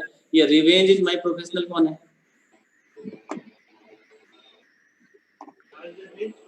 नाम सही नहीं लिखा है, प्रोफेशन हो गया प्रोफेशनल हो गया। ठीक है, चलो आवाज आ रही है। अभी सारे लोग ध्यान से सुनो, स्क्रीन बार बार जो चेंज हो रही थी तुमको वो पिन करना होगा। पिन करने के लिए डबल टैप से हो रहा है ना पिन? यस सर हो रहा है। हाँ, तो डबल टैप कर लो, पहले मेरी स्क्रीन ओपन करो, डबल टैप करो। सर पहले स्लाइड करना होगा लेफ्ट साइड में, फिर आपकी स्क्रीन में डबल टैप करना होगा। सर हो गया सर, सब लोगों का हो गया है ना? क्योंकि आधा सेशन जो मेरा डायग्राम वाला है वो तो निकल चुका है। अभी तुम लोग क्या समझ में आया क्या नहीं आया? अगर सर ये एंड वाला समझा दीजिए एक और बार। हाँ, मैं फिर से समझा रहा हूँ और सुनो। डाउट है तो कल वाली क्लास में मैं फिर से समझाऊंगा, लेकिन ये बहुत बेसिक चीज है। मैं तुमको एक चीज बता देता हूँ कि डिवाइसेस एक ऐसा सब्जेक्ट है कि अगर तुम कोर इलेक्ट्रॉनिक्स में काम करना चाहते हो या गेट के लिए तैयारी कर रहे हो, सबसे ज्यादा स्ट्रॉन्ग सब्जेक्ट है। इसका यूज जो है इंटरव्यू से लेके हर जगह आगे होने वाला है। और बेसिक अगर तुमने एक बार क्लियर नहीं किया डायोड मतलब जंक्शंस, तो आगे बहुत दिक्कत होगी। तो एक बार ध्यान से समझना। डाउट होगा तो कल वाली क्लास में फिर से बताऊंगा मैं। चाहो तो गूगल क्लासरूम में अलग से कमेंट कर सकते हो या अलग से मैसेज कर सकते हो जो चीज समझ में नहीं आए। तो एन की बात कर रहे हो, एन का मतलब है नंबर ऑफ एटम। ठीक है, अगर सिंगल एटम है, समझो पूरा क्रिस्टल है, क्रिस्टल में एक एटम है, तो मैं एनर्जी लेवल बनाता 1s 2s 1s2 2s2 2p6 3s2 3p2 single atom के लिए।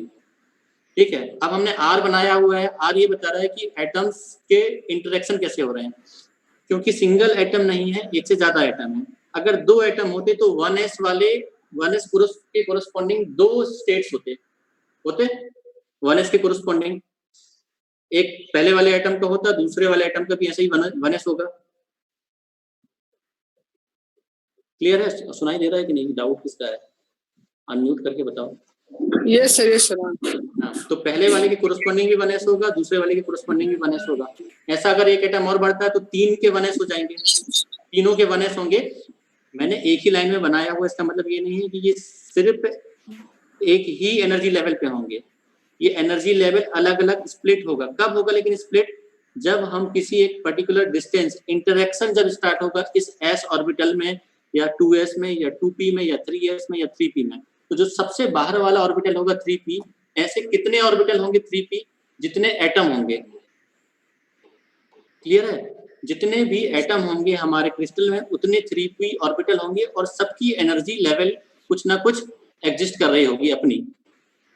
वो एनर्जी लेवल जैसे ही पास पास आते हैं, जब वो दोनों पास पास आएंगे, ऐसे 3p वाले आस पास आते हैं, तो इन 3p के बीच में इंटरेक्शन स्टार्ट होगा और 3p के बीच में जब इंटरेक्शन स्टार्ट होगा तो ये एनर्जी लेवल में स्प्लिटिंग स्टार्ट होगी। मैंने ये समझाया है। n का मतलब सिर्फ नंबर ऑफ एटम से है, n जनरलाइज करने के लिए लिखा हुआ है कि हमको पता नहीं है कि कितने एटम हो सकते हैं, तो हमने कंसंट्रेशन मान लिया है कैपिटल N। पूरे इलेक्ट्रॉनिक क्या कहते हैं डिवाइसेस में या इलेक्ट्रॉनिक्स में कैपिटल N एटॉमिक कंसंट्रेशन के लिए यूज किया जाता है, इसलिए मैंने कैपिटल N लिखा हुआ है। अब कैपिटल N लिखा है इसलिए ये भी लिखना होगा कि 1s के कोरस्पॉन्डिंग अगर मैं बात करूं n नंबर ऑफ एटम है तो 2 की जगह 2n स्टेट्स अवेलेबल होंगी और 2n में से 2n फील्ड होंगे। ऐसे ही 2s के लिए 2n होंगे। अभी ये क्लियर हुआ या अभी भी डाउट है? डाउट जो है वो बताओ मुझे, मतलब डाउट क्या? क्लियर सर क्लियर है जी। ओके ठीक है। तो बैंड हमारा जो है फॉर्म हो चुका है। मैं बैंड अलग से बता रहा हूँ। बैंड स्प्लिटिंग कैसे हुई, बैंड फॉर्मेशन को समझाया मैंने। अब बैंड को मैं जो है नॉर्मल तरीके से ड्रॉ कर रहा हूँ। एक बैंड होगा ये,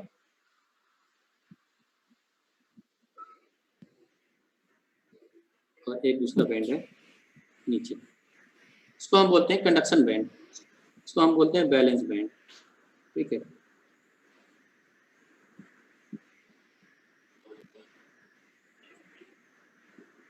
अब इनका नाम क्यों ऐसा दिया गया है उसका भी रीजन है। इन दोनों के बीच में जो गैप होगा उसको हम क्या बोलते हैं?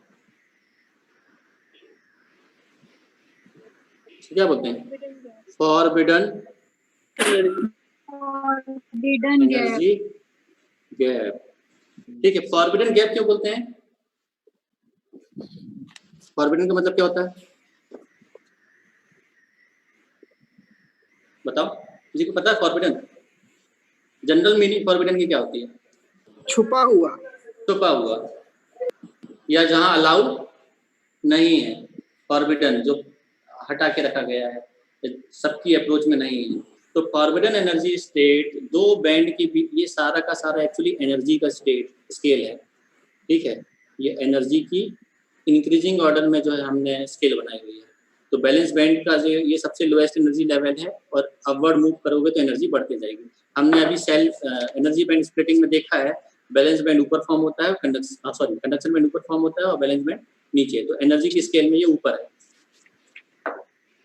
तो कंडक्शन बैंड की अगर मैं बात करूं और बैलेंस बैंड, इन दोनों के बीच में कुछ एनर्जी स्टेट्स ऐसे होंगे जो एनर्जी की स्केल में अवेलेबल तो हैं, बट वहां पे कोई भी स्टेट अवेलेबल नहीं है। मतलब वहां पे इलेक्ट्रॉन के रहने के लिए कोई खाली जगह नहीं है। खाली जगह का मतलब स्टेट्स कहाँ से आ रहे हैं? जो हमने अभी पीछे वाले डायग्राम में बताया हुआ है। ये है स्टेट, 3p के स्टेट, 3s के स्टेट। जब स्टेट होगी तो वहां पे इलेक्ट्रॉन आ सकता है, स्टेट होगी ही नहीं तो इलेक्ट्रॉन नहीं आएगा। स्टेट का मतलब ऐसा समझो कि एक चेयर है, क्लास में एम्प्टी चेयर है या फील्ड चेयर है। ठीक है। तो ये जो है तुम्हारे सारे के सारे एम्प्टी चेयर हैं और ये सारे के सारे फील्ड चेयर हैं। इनके बीच में खाली जगह है। ठीक है। जहां पे तुम नहीं बैठ सकते। अब ये मत बोलना कि फ्लोर में बैठ जाएंगे सर, ये खाली जगह है जहां पे इलेक्ट्रॉन रिसाइड नहीं कर सकता। इसको हम बोलते हैं forbidden energy gap. Forbidden energy gap का मतलब इलेक्ट्रॉन के लिए वहां पे कोई भी अवेलेबल स्टेट नहीं है। या तो इलेक्ट्रॉन बैलेंस बैंड में हो सकता है या वो कंडक्शन बैंड में हो सकता है, इसके बीच में नहीं हो सकता। इस स्टेट को फॉरबिडन एनर्जी गैप बोलते हैं और इसको रिप्रेजेंट करते हैं हम E ऑफ G से। क्लियर है? तो यहाँ पे इलेक्ट्रॉन प्रोबेबिलिटी 0 होगी। इलेक्ट्रॉन यहाँ पे मिलेगा ही नहीं, हो ही नहीं सकता। ट्रांजिशन हो सकता है बट यहाँ पे ये स्टेट रुकेगी नहीं। यहाँ इलेक्ट्रॉन किसी भी टाइम प्रेजेंट नहीं होगा। क्लियर है? यस यहाँ पे इलेक्ट्रॉन नहीं मिलेगा, मतलब हाँ उसकी प्रोबेबिलिटी जो होगी वो 0 होगी। Finding of probability of electron in forbidden energy gap is 0। और इस सेपरेशन को हम रिप्रेजेंट करते हैं ईजी से, जो कि होता है एनर्जी बैंड गैप ईजी। फिर से किसी का बैकग्राउंड साउंड नॉइस आ रहा है, ठीक है। अब ये बताओ, कंडक्शन बैंड की मैंने बात की है, कंडक्शन बैंड में होता क्या है? कंडक्शन बैंड में क्या है? सारे के सारे स्टेट्स अवेलेबल हैं। नहीं, अभी तुम फिर से देखो, मैं एक चीज ये बोल रहा हूँ कि जो भी तुम्हारा 11th 12th और फर्स्ट ईयर का सुनो बैंड में इलेक्ट्रॉन्स होते हैं। नहीं बेटा, इसलिए मैं बोल रहा हूँ कि तुम्हारा पुराना वाला जो तुमने पढ़ा हुआ है वो चीजें अभी भूल के तुमको ये देखना पड़ेगा, क्योंकि हमने बहुत सारी चीजें इलेक्ट्रॉनिक्स में जो पढ़ी हुई हैं गलत तरीके से तुमने समझा हुआ है, ठीक है। कंडक्शन बैंड में कोई भी इलेक्ट्रॉन नहीं होते हैं। कंडक्शन बैंड एम्प्टी स्टेट है, खाली स्टेट है। देखो मैंने अभी बताया ना, यहाँ पे कंडक्शन बैंड जो फॉर्म हुआ है वो 3p सेल की स्प्लिटिंग से फॉर्म हुआ है। 3p सेल में 2n स्टेट फिल्ड थे 6n में से। सिंपल एक इलेक्ट्रॉन के लिए भी अगर समझ रहे हो तो 3p में 2 इलेक्ट्रॉन हैं भरे हुए स्टेट में, है ना, 6 में से आउट ऑफ 6 2 फिल्ड हैं। तो ये जो 2 फिल्ड हैं वो नीचे आ गए हैं, ये 2, और जो 4 एम्प्टी है ये ऊपर चले गए हैं। तो ये 4 एम्प्टी मिलके एक बैंड फॉर्म कर रहे हैं। 4 अकेले नहीं है, n और हैं एटम, तो ऐसे 4n स्टेट मिलके ये बैंड फॉर्म कर रहे हैं। तो कंडक्शन बैंड में कोई भी इलेक्ट्रॉन नहीं है, कंडक्शन बैंड सिर्फ और सिर्फ स्टेट है, खाली स्टेट है। मतलब यहाँ पे स्टेट्स अवेलेबल है, इलेक्ट्रॉन आ सकते हैं, बट इलेक्ट्रॉन पहले से कुछ भी यहाँ पे नहीं है। नीचे वाले की अगर हम बात करें तो नीचे 3s2 से बना हुआ है और ये 3p के स्प्लिटिंग से बना हुआ है। ये 3s2 के 2n इलेक्ट्रॉन और ये 3p से आने वाले 2n, पर ये फील्ड स्टेट है, ये इलेक्ट्रॉन जहां पहले से थे ये वो है। तो जो तुम्हारा कंडक्शन बैंड है, कंडक्शन बैंड की अगर मैं बात करूं तो ये कम्प्लीटली एम्प्टी है, ये कम्प्लीटली खाली है। ये खाली स्टेट्स है या खाली चेयर है या खाली जगह है जहां पे इलेक्ट्रॉन आके रह सकता है, बट अभी इलेक्ट्रॉन है नहीं। बैलेंस बैंड की अगर मैं बात करूं तो बैलेंस बैंड में सारे के सारे इलेक्ट्रॉन अवेलेबल हैं। सारे के सारे ये किससे बना हुआ है? जो क्या कहते हैं, हमने फील्ड स्टेट देखी थी, ये कंप्लीटली फील्ड है और ये कंप्लीटली एम्प्टी है। क्लियर है? क्लियर है कि नहीं है? यस सर, क्लियर है। डाउट तो नहीं किसी को कि कंडक्शन बैंड में इलेक्ट्रॉन क्यों नहीं है सर, बैलेंस बैंड में कैसे आ गए? ठीक है, उसका मतलब डाउट नहीं है। अब मेरे को ये बताओ कि बहुत नॉइस आ रहा है, ये माइक ऑफ करो जिसका भी ऐसा करो, माइक ऑफ करके रखो सारे लोग, जिसको मैं बोलूँ या जिसको डाउट पूछना है वो ऑन कर लेना। ऑफ कर लो, म्यूट करो, म्यूट। ये आवाज भी नहीं आ रही है, सारे लोग म्यूट करो। गौरव प्रिंस रेडमी के नाम से मैंने म्यूट कर दिया। अभी किसी को डाउट होगा तो जो है अनम्यूट के लिए मुझे बोल देना, ठीक है। तो बैलेंस बैंड में सारे के सारे स्टेट्स फील्ड हैं। क्लियर है? तो मेरा क्वेश्चन तुम लोगों से ये है कि बैलेंस बैंड में जो इलेक्ट्रॉन हैं वो कहाँ से आ गए? किसी को डाउट तो नहीं है ना? और कंडक्शन बैंड में इलेक्ट्रॉन क्यों नहीं है, ये किसी को डाउट है क्या? अगर डाउट है तो म्यूट से हटाओ और वो डाउट पूछो मुझे, फिर हम आगे मूव करेंगे।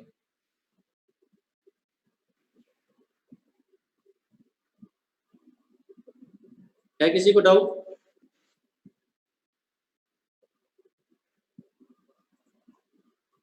क्लियर है? तो अब मुझे ये बताओ, बैलेंस बैंड का इलेक्ट्रॉन कौन से स्टेट में होगा? बैलेंस बैंड में जो इलेक्ट्रॉन है किस स्टेट? किसमें?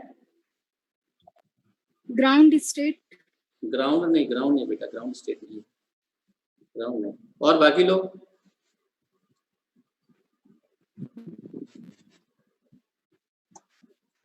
बताओ, सब लोग सुन रहे हो ना? मतलब अटेंटिव हो तो कुछ तो बोलो। निशा, निशा का शेर कौन है?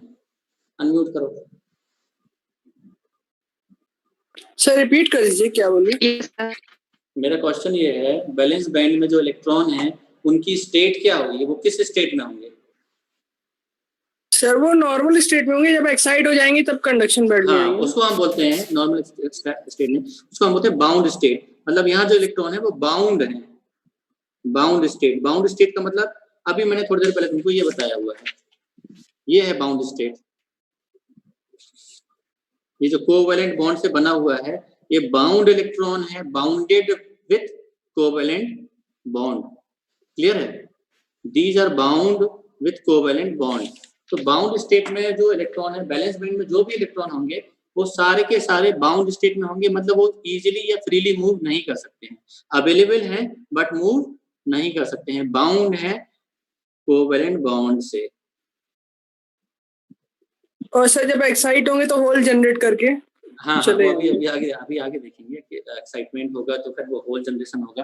तो ये जो है at 0 degree kelvin, at 0 degree kelvin अगर हम बात करें तो सिलिकॉन, प्योर सिलिकॉन का बैंड डायग्राम कुछ इस तरीके का होगा जिसमें बैलेंस बैंड में कंप्लीटली फिल्ड स्टेट होंगे बट वो सारे के सारे बाउंड स्टेट में होंगे। बाउंड स्टेट में मतलब इलेक्ट्रॉन यहाँ है तो बट मूव नहीं कर सकते, कोवैलेंट बॉन्ड से बॉन्डेड है। बैलेंस कंडक्शन बैंड सारा का सारा एम्प्टी होगा, यहाँ कोई भी इलेक्ट्रॉन नहीं होंगे। ठीक है, इसीलिए क्योंकि यहाँ कोई इलेक्ट्रॉन फ्रीली मूव नहीं कर रहा है, यहाँ कोई इलेक्ट्रॉन प्रेजेंट नहीं है, इसलिए एट 0 डिग्री केल्विन क्या स्टेट होगी सिलिकॉन की, प्योर सिलिकॉन की? कैसे बिहेव करेगा? इंसुलेटर के जैसे एट 0 डिग्री केल्विन। तो pure silicon as an insulator behave करेगा एट 0 डिग्री या एब्सोल्यूट 0 टेम्परेचर में। 0 डिग्री केल्विन में वो कंप्लीटली इंसुलेटर जैसे बिहेव करेगा। अब हम बात करते हैं टेम्परेचर बढ़ाने की। ठीक है, तो टेम्परेचर बढ़ाने के पहले एक चीज बताओ मेरे को कि जो स्टेट है कंडक्टिविटी ना होने का वो क्या है कि अगर बैलेंस बैंड में सारे इलेक्ट्रॉन बाउंड होंगे और कंडक्शन बैंड अगर एम्प्टी होगा, ये ध्यान रखना आगे। ठीक है, ये बेस है कि अगर बैलेंस बैंड में सारे बाउंड इलेक्ट्रॉन हैं और कंडक्शन बैंड में कोई भी इलेक्ट्रॉन नहीं है तो जो तुम्हारा सेमीकंडक्टर होगा वो हमेशा कैसे बिहेव करेगा? इंसुलेटर के जैसे, उसमें कोई भी करंट नहीं हो सकती है। करंट फ्लो कब चालू होगी? करंट फ्लो स्टार्ट तब होगा जब बैलेंस बैंड्स में बॉन्ड ब्रेक होंगे और कंडक्शन में इलेक्ट्रॉन पहुंचेगा। आगे हम देखेंगे जब मैं एक्सट्रिंसिक टाइप एक्सप्लेन करूंगा या कंडक्टिविटी हम इंट्रिंसिक की देखेंगे तो हो सकता है आज अभी तो वैसे टाइम हो चुका है, तो नेक्स्ट वाली क्लास में हम देखेंगे कंडक्शन मैकेनिज्म में। अभी मैं टेम्परेचर की बात करता हूँ। अगर तुम टेम्परेचर बढ़ाओगे तो क्या होगा? सर बॉन्ड ब्रेकिंग होगी। इंक्रीज होगी। नहीं सर इंक्रीज होगी। सुनो टेम्परेचर के बहुत सारे इफेक्ट होंगे। मैं टेम्परेचर का तुमसे बैंड गैप में इफेक्ट पूछ रहा हूँ, एनर्जी बैंड गैप का इफेक्ट बताओ। इलेक्ट्रॉन को क्या होगा? एक्साइटेशन एनर्जी मिलेगी इलेक्ट्रॉन को। सर बैंड गैप कम होगा, ईजी कम होगा। गुड, हाँ। ईजी की वैल्यू कम होगी। ईजी की वैल्यू क्यों कम होगी, कोई बता सकता है? सर एक्साइट होगा ना, टेम्परेचर बढ़ेगा तो इजीली हाँ। मूव कर सकता है इलेक्ट्रॉन। ठीक है। देखो क्या होगा कि जब हम बात करते हैं टेम्परेचर बढ़ाने की, तो टेम्परेचर बढ़ाने से एक्चुअली होगा क्या, जो तुम्हारा एटम है वो एक्सपेंड करेगा। ठीक है, तो तुम्हारा सिलिकॉन क्रिस्टल एक्चुअली वही एक्सपेंड करेगा मतलब कि इंटरएटॉमिक डिस्टेंस भी बढ़ेगी। ठीक है, या दूसरे फॉर्म में कहें कि हम एनर्जी देके, टेम्परेचर देके उसी काइनेटिक एनर्जी जो होगी इलेक्ट्रॉन की वो हम इंक्रीज कर दे रहे हैं। ठीक है, तो जो बैंड गैप एनर्जी की वैल्यू होगी कोरस्पॉन्डिंगली डाउन होगी। तो ईजी की अगर मैं बात करूं, when temperature increases E G will decrease. Temperature बढ़ाओगे जैसे जैसे ईजी कम होगा। और क्लियर एक्सप्लेनेशन हम नेक्स्ट वाली क्लास में टेम्परेचर का पूरा इफेक्ट जब हम कंडक्शन पढ़ेंगे कि इंट्रिंसिक सेमीकंडक्टर में कंडक्शन कैसे होता है तो ज्यादा क्लियर होगा। अभी मैं तुमको सिर्फ ये बताना चाह रहा हूँ कि टेम्परेचर बढ़ाओगे तो ये जो गैप है ये गैप धीरे धीरे कम होने लगेगा। इसका मतलब जो हमने वैल्यूज पढ़ी हुई है अभी तक, जो हमने वैल्यूज पढ़ी है सिलिकॉन के लिए ईजी कितना होता है कितना बताया था बताओ? और जर्मेनियम के लिए इजी कितना बताया था? नोट कर रहे हो या बस ऐसे ही बैठे हुए हो? 1.21 इलेक्ट्रॉन वोल्ट। इसके लिए 0.73 हाँ, तो this is not fixed value, ये फिक्स वैल्यू नहीं है। ये किस पे है? At 0 degree kelvin.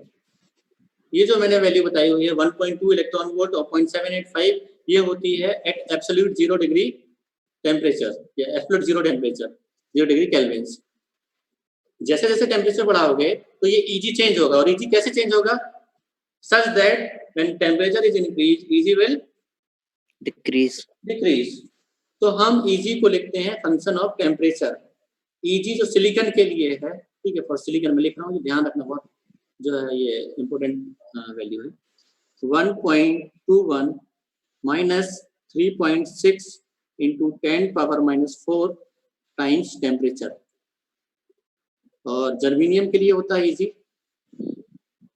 As a function of temperature 0.785 minus 2.2 into 10⁻⁴ times T। फिर से देखो, इसका मतलब ये है कि 1.21 माइनस 3.6 इंटू 10⁻⁴ T की वैल्यू हम रखेंगे क्या है टेम्परेचर। अगर एब्सोल्यूट 0 तो T मतलब ये T केल्विन में लिखा हुआ है, ध्यान रखना, T इन केल्विन। तो T केल्विन में 0 डिग्री केल्विन होगा अगर एब्सोल्यूट रूम टेम्परेचर, तो 1.21 हो जाएगा। Absolute 0 degree, sorry room temperature नहीं, एब्सोल्यूट टेम्परेचर में, एब्सोल्यूट 0 में 1.21 इलेक्ट्रॉन वोल्ट होगा। अगर हम इस टेम्परेचर को बढ़ा के रूम टेम्परेचर तक लेके आते हैं, रूम टेम्परेचर कितना होता है? 27 डिग्री सेल्सियस, या इसको केल्विन में बदलोगे तो कितना हो जाएगा? 300 डिग्री 273 ऐड करते हैं। किसी भी टेम्परेचर को अगर तुमको सेल्सियस से केल्विन में लेके आना है तो उसमें प्लस 273 कर दो, ठीक है। तो 27 degree Celsius will become 300 degree kelvin. इस 300 को यहाँ रखोगे तो रूम टेम्परेचर में Eg कितना होता है सिलिकॉन के लिए और जर्मेनियम के लिए वो निकल आएगा। सारे लोग निकालो, मैं रैंडमली पूछूंगा। सारे लोग ये फॉर्मूला जो मैंने लिखा हुआ ये नोट डाउन करो, और T = 300 मतलब रूम टेम्परेचर में Eg निकाल के रखो सिलिकॉन के लिए और जर्मेनियम के लिए। कैलकुलेटर है? बड़ा कैलकुलेशन नहीं, जल्दी से करके निकाल के देखो कितना आ रहा है, बताओ। अगली वाली क्लास में न्यूमेरिकल के लिए जो है कैलकुलेटर साथ में लेके रखना, एक नोटबुक लेके रखना, और मैं किसी को बीच में रैंडमली स्क्रीन ऑन करने के लिए भी बोलूंगा ताकि इंटरेक्टिव सिस्टम बना रहे ना, वन साइड कमेंट्री ना हो। सब लोग निकालो। ये लास्ट यहीं तक पढ़ाऊंगा मैं आज। नेक्स्ट वाली क्लास में हम पढ़ेंगे कंडक्टिविटी इन intrinsic semiconductor.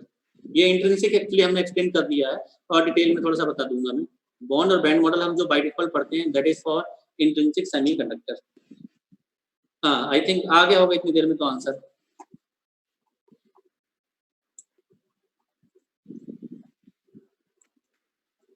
Sannihit Singh unmute करो। सनित, यस सर अभी यस सर अभी कर रहा हूँ। अच्छा कर रहे हो, ठीक है। वर्षा मिश्रा सर फर्स्ट वन का 1.102। वर्षा नहीं, मैं जिसे पूछ रहा हूँ वो बताना अभी। वर्षा मिश्रा अनम्यूट करो। ये सब कर रहे हैं, 1 मिनट।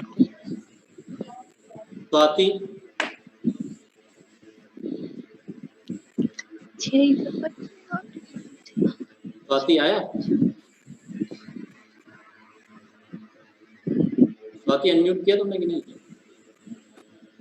719। स्वाति मिश्रा, स्वाति वर्मा, सॉरी स्वाति वर्मा। स्वास्तिका, जिसका नाम ले रहा हूँ इतना भारी कैलकुलेशन थोड़ी है बेटा। प्रिंस 0.719 719 इसके लिए, सिलिकॉन के लिए, जर्मेनियम के लिए, जर्मेनियम के लिए। ठीक है, ऑलमोस्ट बहुत सारे लोगों के पास कैलकुलेटर नहीं होगा, ठीक है, मैं वैल्यूज बता रहा हूँ, मैच करना। Eg के लिए एट 300 डिग्री केल्विन जो वैल्यू होगी 1.1 इलेक्ट्रॉन वोल्ट, ऑलमोस्ट राउंड वाले जो डेसिमल होंगे उसको राउंड ऑफ करके, मतलब सेकंड प्लेस के आगे वालों को राउंड ऑफ करोगे तो 1.1 इलेक्ट्रॉन वोल्ट आना चाहिए सिलिकॉन के लिए एट 300 डिग्री केल्विन यानी रूम टेम्परेचर पे। और जर्मेनियम के लिए वो वैल्यू होगी 0.72 इलेक्ट्रॉन, 0.72 इलेक्ट्रॉन वोल्ट, 0.719 आ रहा होगा, 0.72 तो 0.763 आ रहा है। नहीं गलत आ रहा है, 0.72 आना चाहिए। देखो जरा कैलकुलेशन मुझे 719 है ना, 719 आ रहा है। Yes, तो ये 0.72 होगा। Yes, sir. ठीक है, अब ये क्या कहते हैं, टॉपिक यहीं पे एंड करते हैं। अभी हमने क्या क्या पढ़ा है, एक बार से जो है तुम लोग रिवाइज कर लो। स्टार्ट हमने किया हुआ था सेमीकंडक्टर मटेरियल का इंट्रोडक्शन, ठीक है। सिलेबस रखोगे तो थोड़ा सा समझ में आएगा कि पढ़ क्या रहे हैं। मैंने तुमको बताया कि इंट्रिंसिक एक्सट्रिंसिक क्लासिफिकेशन होता है सेमीकंडक्टर, ठीक है। सेमीकंडक्टर के टाइप्स दो थे, further extrinsic is divided into two type, P type and N type. और ऑल दीज टाइप हमको पढ़ना है बॉन्ड मॉडल, बैंड मॉडल। क्यों? क्योंकि ये फंक्शनिंग बताने का काम आता है कि कैसे फॉर्म हो रहा है, ठीक है, स्ट्रक्चर बनाने के लिए। फिर करंट फ्लो मैकेनिज्म अगर हमको पढ़ना है इन सेमीकंडक्टर्स में तो हम मॉडल का यूज करते हैं। तो मैंने तुमको बॉन्ड मॉडल और बैंड मॉडल बताया कि कैसे फॉर्म होते हैं सिलिकॉन के लिए, प्योर सिलिकॉन के लिए। तो प्योर सिलिकॉन क्या होता है? कुछ नहीं, बस इंट्रिंसिक सेमीकंडक्टर जो है वो प्योर सिलिकॉन है, जिसमें और भी कुछ ऐड नहीं किया हुआ है। कल हम स्टार्ट करेंगे तो थोड़ा सा मैं इंट्रिंसिक को फिर से एक्सप्लेन करते हुए एक्सट्रिंसिक में आऊंगा। इंट्रिंसिक को एक्सप्लेन करने का मतलब कि अब हम इसमें पढ़ेंगे current flow mechanism. Current flow हम किससे पढ़ेंगे? Using bond model and using band model. फिर एक्सट्रिंसिक के लिए भी हम दोनों चीजें पढ़ेंगे, यूजिंग बॉन्ड मॉडल और बैंड मॉडल। तो बॉन्ड मॉडल क्या होता है?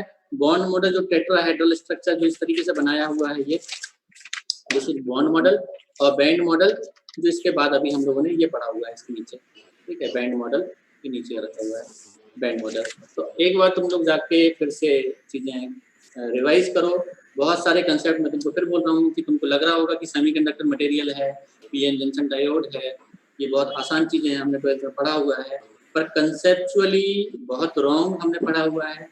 जब हम इंजीनियरिंग में आते हैं तो हमको पता लगता है कि बहुत सारी चीजें जो हम पढ़ते थे वो एक्चुअली वैसी नहीं है जैसा हमने समझा हुआ था।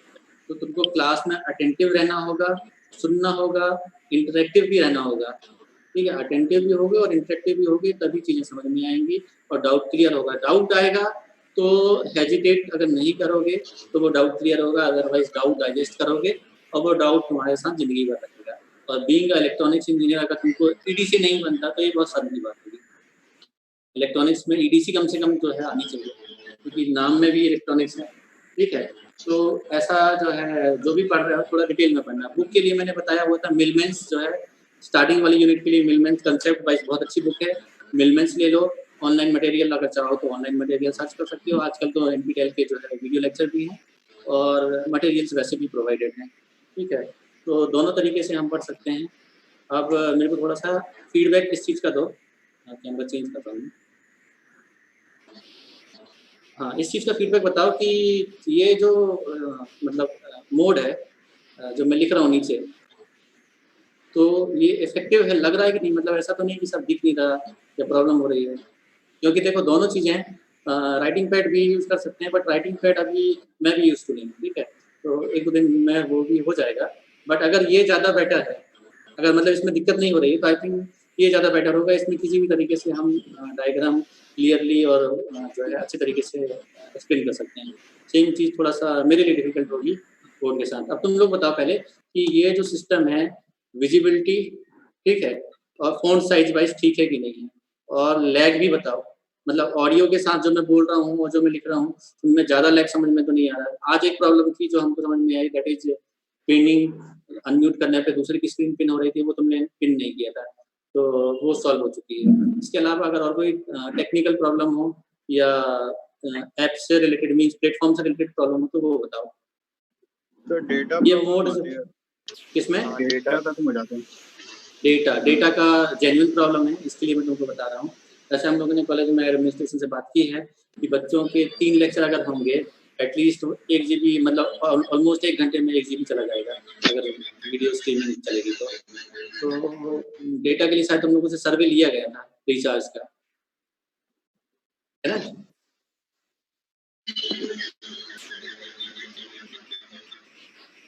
हाँ, इसीलिए मैं पूछ रहा हूँ अभी वो ठीक है। वन नोट का मेरे को डेटा वाइज तो मतलब ठीक है, डेटा वाइज वो होगा।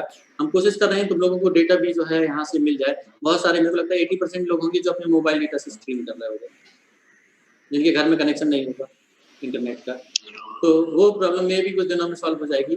डेटा को छोड़ के मुझे ये बताओ, मतलब क्लैरिटी में और ये मोड में, वो वन नोट में प्रॉब्लम सेम ही है, मतलब इंटरेक्शन जो है और एक्सप्लेनेशन में, तो मतलब मेरे एंड पे मुझे लग रहा है जो कि वो थोड़ा सा ज़्यादा डिफिकल्ट होगा। अगर वैसा नहीं होगा तो हम स्विच कर जाएंगे वन नोट में भी। मुझे क्लैरिटी वाइज बताओ कि क्लैरिटी वाइज जो है ये प्लेटफॉर्म ठीक है कि नहीं, कि क्लैरिटी में भी दिक्कत हो रही है। सर गूगल मीट जो ज्यादा कस्टमाइज है। नहीं, वो मैं कर लूंगा। गूगल मीट मैंने इसलिए भी नहीं किया था। गूगल मीट में कुछ चीज़ें जो है अभी जैसे मेरा सपोर्ट नहीं था, वो मैंने एक्सटेंशन कर लिया है।